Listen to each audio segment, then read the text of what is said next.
Hello, I'm Karen from the University City Public Library, and I'm here to tell a story from Greek mythology.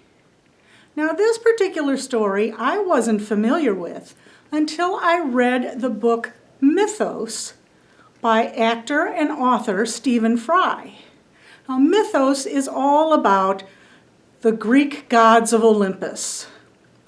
This particular story is called The Wedding Feast, and it is about the celebration of the marriage of Zeus and Hera. Now, Zeus and Hera were planning to be married, and they were going to have a grand celebration in honor of their wedding. So, Zeus being Zeus, he came up with a way to not have to pay for anything. So he came up with a competition where all the guests had to bring a special food.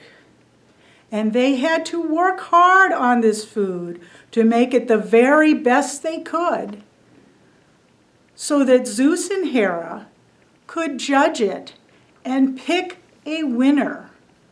And the winner would get to ask Zeus for a favor. Now, they invited all the lesser gods, all the gods of Olympus. They invited nymphs and dryads and other small immortals from the woods and the mountains and the oceans. And every one of them had to bring a special food to the celebration. So the day of the wedding came, and they had large tables laid out waiting for the guests to arrive with their dishes. And they did, and soon all these tables were covered with all manner of food. There were breads and cakes and biscuits and buns. There were main dishes made with vegetables and meats and fish and poultry. There were other dishes that were sauces and condiments, special ones to go on different foods. And all of this covered these tables. But first there had to be the wedding ceremony. And the wedding ceremony was performed by Hestia, the goddess of hearth and home. So, after the wedding took place and it was all finished, then Zeus and Hera went about tasting all of those foods. And they had their little spoon and their little fork and sometimes their fingers, and they went around picking pieces off of things and tasting them.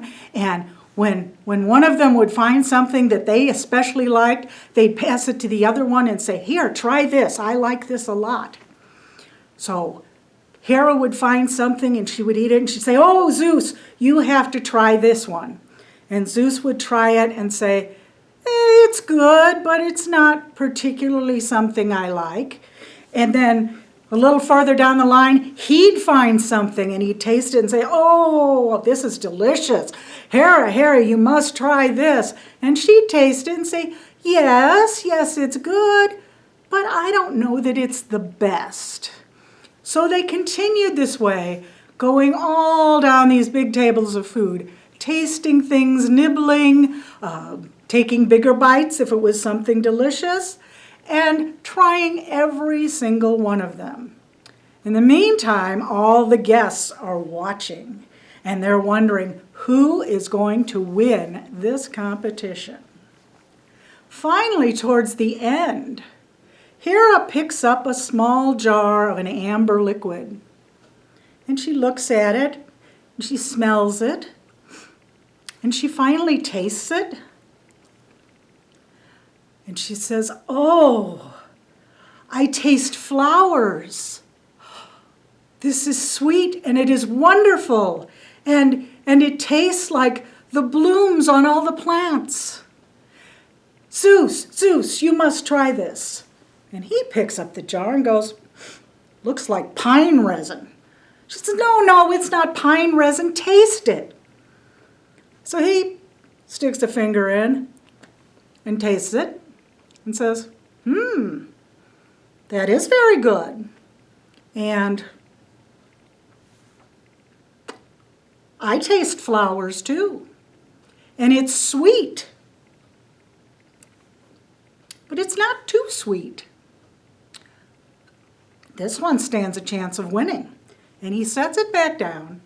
And Zeus and Hera continue down the line, tasting and sampling all these different foods, until finally they get to the end. And they come back to that little jar. And Zeus picks it up and holds it and says, I am pleased to announce that the winner of this food competition is this. And would the creator please come forward? Well, flying from the back of the crowd is this little bitty creature, kind of chubby and fuzzy, with little wings that are just flapping like mad. And she flies right into Zeus's face and says, Oh, noble Zeus, I am so happy you were pleased with my honey. It takes ever so long to make. I have to fly from flower to flower to flower and suck up nectar from each one and then fly back to my home and create the honey and then go out and get more nectar from the flowers and keep making trips back and forth and back and forth. And that little jar took me 4.5 weeks to make. And Zeus, other creatures like to steal my honey.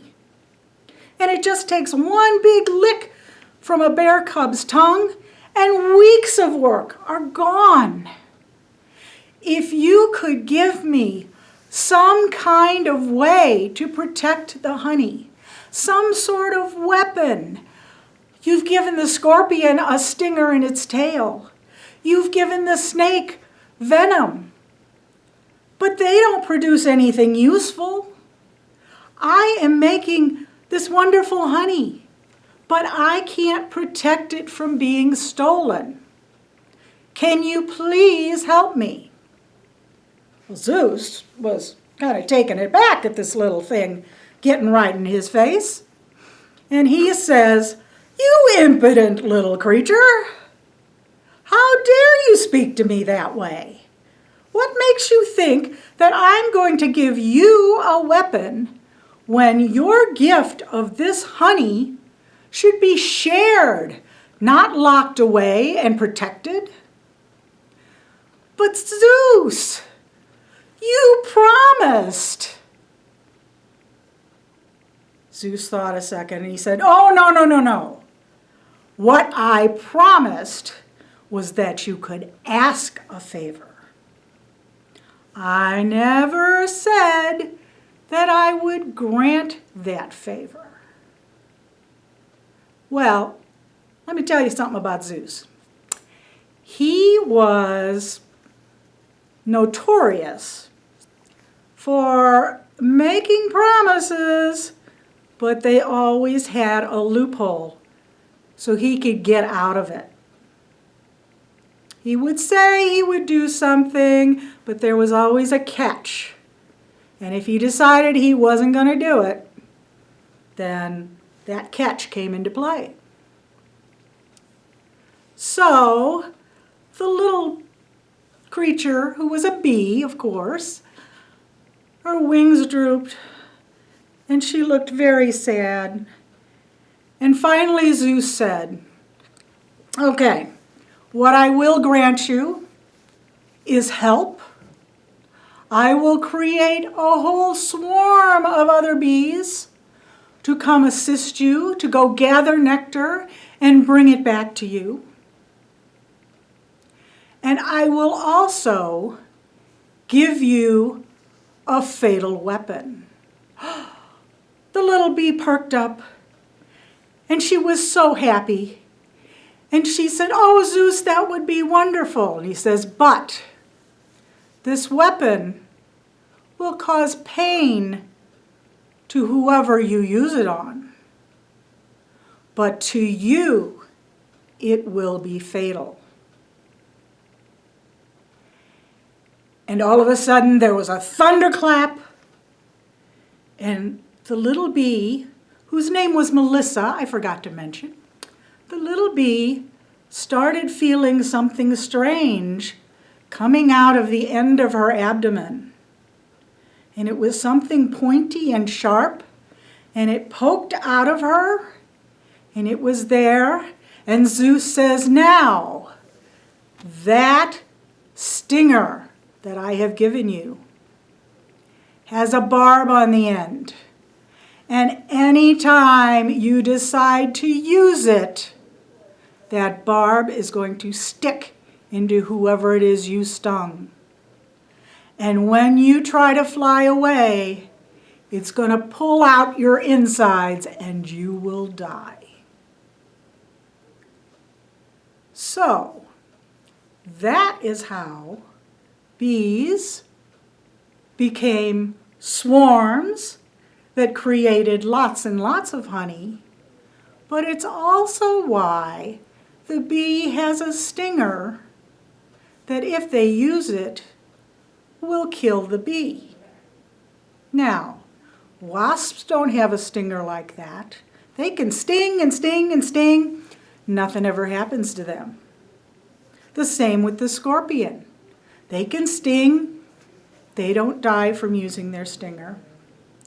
But neither of those ever confronted Zeus and got right in his face and made a demand like little Melissa the bee. So that is why honeybees, when they sting you, it's fatal to them. And I also wanted to add that this little bee was named Melissa, and Meliss is still the Greek word for bee. And also, the scientific order that bees are in when they classify them is called Hymenoptera. And Hymenoptera means wedding wings. So that is the story from Greek mythology of how the bee got its stinger. And I hope you enjoyed that story. Thank you for watching.